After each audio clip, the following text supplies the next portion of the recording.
Hello guys, welcome back to my YouTube channel. तो आज हम डिस्कस करेंगे क्वाड्रेटिक इक्वेशन चैप्टर की एक्सरसाइज 4.3 को। तो सबसे पहले हम इसमें देखेंगे कि हमारे पास क्वाड्रेटिक फार्मूला क्या होता है, जो मैंने आपको इसकी इंट्रोडक्शन वीडियो में डिटेल में डिस्कस किया है।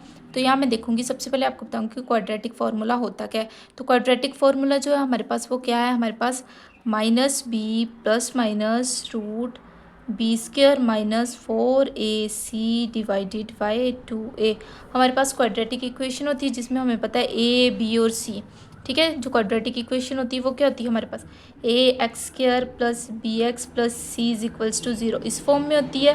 तो जो भी इक्वेशन इस फॉर्म में होगी वो हमारे पास क्वाड्रेटिक इक्वेशन होगी। यहाँ पे जो टर्म आएगी वो इस a की वैल्यू, b की वैल्यू और c की वैल्यू आएगी। तो ये जो हमारे पास क्वाड्रेटिक फार्मूला होता है। अब इसके बाद हमारे पास क्या है कि क्वाड्रेटिक फार्मूले के अकॉर्डिंग हम देखेंगे। देखो, सबसे पहले मैं बताती हूँ डिस्क्रिमिनेंट, जिसको कि हम बोलते हैं कैपिटल डी। और ये जो डिस्क्रिमिनेंट होता है ये होता है -b² / 4ac, ये जो टर्म है। यानी कि जब भी हमारे पास क्वाड्रेटिक फार्मूला हम लिखते हैं b डिवाइडेड बाई d/2a, ये भी हमारे पास फॉर्मूला है। यहाँ पे d जो है डिस्क्रिमिनेंट है, यानी कि b² - 4ac। अब हम इसकी प्रॉपर्टीज़ कुछ देखेंगे कि टू डिस्टिंक्ट रियल रूट कब आएंगे हमारे पास, यानी कि दो डिफरेंट रूट्स कब आएंगे हमारे पास, जब हमारे पास ये जो डिस्क्रिमिनेंट है b² - 4ac जो है ग्रेटर देन इक्वल के 0 होगा। यानी कि d जो हमारे पास ग्रेटर देन 0 आएगा तो हमारे पास जो है दो डिफरेंट रियल रूट्स आएंगे। अब दो इक्वल रूट्स कब आएंगे, जब हमारे पास discriminant b² - 4ac equals to 0 आएगा। अब नो रियल रूट, यानी कि इस केस में हमारे पास कोई भी रियल रूट नहीं आएगा। कब, जब b² - 4ac जो है वो लेस देन 0 हो जाएगा। इस केस में हमारे पास कोई भी जो है रियल रूट नहीं आएगा। तो इसी से रिलेटेड हमने क्वेश्चंस करने हैं। देखो, हमारे पास फर्स्ट क्वेश्चन जो है इसमें हमें बोला गया find the nature of the roots of the following quadratic equation. हमें नेचर ऑफ रूट्स फाइंड करने हैं। If the real root exist find them, अगर रियल रूट एग्जिस्ट करते हैं तो हमें उसको फाइंड करना है। तो सबसे पहले देखो, हमें ये क्वाड्रेटिक इक्वेशन दी है। यहाँ पे हमारे पास a की वैल्यू कितनी है 2, b की वैल्यू -3, c की वैल्यू हमारे पास 5। ये क्या है, हमारे पास एक क्वाड्रेटिक इक्वेशन में a b c की वैल्यू है।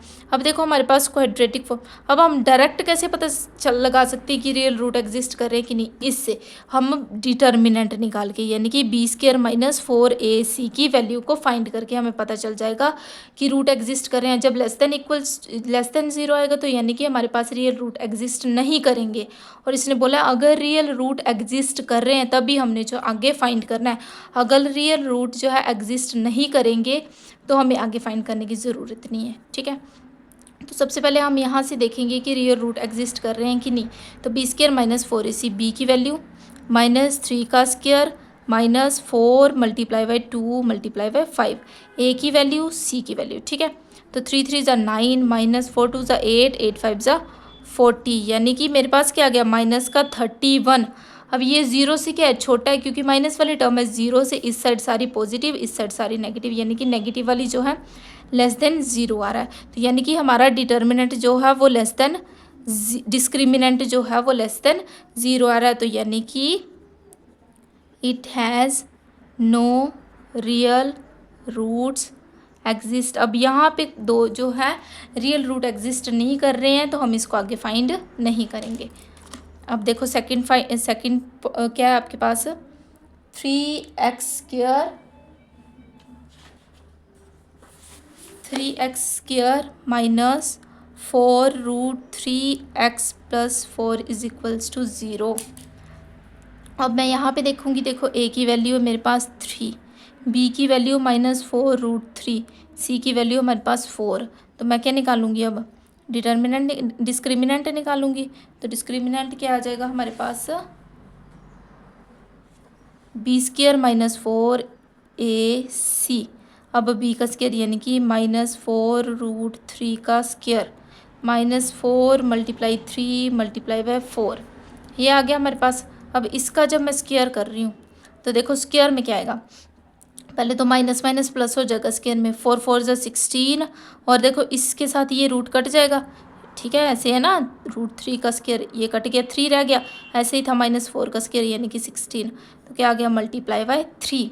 अब यहाँ पे देखो 16 × 3 दोनों सेम आ रहे हैं, और 16 3 जो क्या आता है 48 minus 48 that is equals to 0।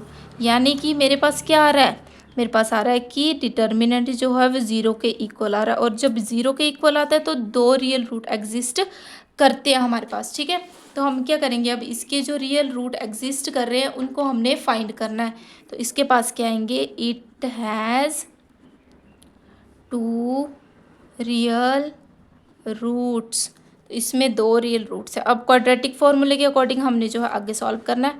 तो देखो क्वाड्रेटिक फॉर्मूले के according minus b plus minus root b square minus 4ac divided by 2a। अब माइनस का साइन ऑलरेडी है और बी भी क्या है, माइनस में, तो -4√3 प्लस माइनस रूट, अब देखो डी की वैल्यू, अब B square minus 4ac find किया, जो 0 आया 0 आ गया। अब देखो 2 मल्टीप्लाई बाई 3, ए की वैल्यू है 3, तो क्या आ गया, माइनस माइनस प्लस हो गया, 4√3 डिवाइडेड बाई 6 हो गया। अब देखो 2 2 जब 4, 2 3 जो 6, 2√3 डिवाइडेड बाई 3 हो गया। अब मैं यहाँ से अगर देखूँ तो मैं 3 को √3 मल्टीप्लाई बाई √3 लिख सकती हूँ, ठीक है। √3 मल्टीप्लाई √3 3 के इक्वल होता है। एक के साथ एक कट गया, क्या रह गया, 2√3 रह गया हमारे पास, ठीक है। तो ये जो थे हमारे पास 2 इक्वल रूट आ गए हमारे पास। कौन कौन से आए, एक्स की वैल्यू जो है 2√3 ये आ गई हमारे पास, ठीक है। 2√3 ये एक्स की वैल्यू आ गई हमारे पास। अब इसका थर्ड पार्ट देखो, क्या है थर्ड पार्ट, 2x का square minus 6x plus 3 is equals to 0। तो अब यहाँ पे देखो क्या करेंगे हम, a की वैल्यू है 2, v की वैल्यू है -6, c की वैल्यू है 3। सबसे पहले हम डिस्क्रिमिनेंट निकालेंगे, b square minus 4ac, b का स्क्वायर यानी कि 6 का स्क्वायर माइनस 4 मल्टीप्लाई 2 मल्टीप्लाई 3, 6 का 36 माइनस 4 2 ज़ा 8, 8 3 ज़ा 24, तो क्या आया 12, यानी कि ग्रेटर देन 0 आया। अब ग्रेटर देन 0 के केस में क्या आएगा, दो डिस्टिंक्ट रूट जो है हमारे होंगे। तो यहाँ पे हम लिख लेंगे it has 2 distinct real roots. तो हमारे पास क्या आएगा, क्वाड्रेटिक फॉर्मूला, यानी कि x की value minus b plus minus root b square minus 4ac divided by 2, minus of -6, क्योंकि b की वैल्यू भी क्या है -6 है, ठीक है, plus minus root b square minus 4ac कितना आ गया 12 डिवाइडेड बाई 2a, यानी कि 2 मल्टीप्लाई बाई 2, तो क्या आ गया 6 प्लस √2 12 डिवाइडेड बाई 4। अब देखो मैं अगर √12 निकालूँ 12 का, देखो 2 6 का 12, 2 3 से 6, 3 1 से 3, तो क्या आ रहा है 2√3 आ रहा है हमारे पास। तो यहाँ पे मैं क्या लिख लूँगी इसको, 6 प्लस माइनस 2√3 डिवाइडेड बाई 4, ठीक है। अब मैं यहाँ से देखूँ तो मेरे पास कुछ कॉमन आ रहा है, यहाँ पे 2 कॉमन आ रहा है। ये देखो अगर मैं 2 को कॉमन ले लूँ, 2 3 ज़ा 6 प्लस माइनस 2 1 ज़ा 2√3 रह गया, और नीचे 4, 2 1 ज़ा 2, 2 2 ज़ा 4, तो क्या आ गया 3 प्लस माइनस √3 डिवाइडेड बाई 2। अब इसका मतलब क्या होता है, यानी कि हमारे पास एक वैल्यू जो है प्लस में आ रही है और एक वैल्यू जो है वो माइनस में आ रही है। तो आए 2 डिस्टिंक्ट रूट, 2 डिफरेंट, एक पॉजिटिव एक नेगेटिव। तो यही हमें जो थे इसमें फाइंड करने थे, नेचर ऑफ रूट्स फाइंड करना था हमारे पास। तो सबसे पहले हम डिस्क्रिमिनेंट को लेके चलेंगे। अगर डिस्क्रिमिनेंट एग्जिस्ट कर रहा है, रियल रूट एग्जिस्ट कर रहे हैं, तो फॉर्मूले के अकॉर्डिंग हम जो है इसको आगे सॉल्व करेंगे।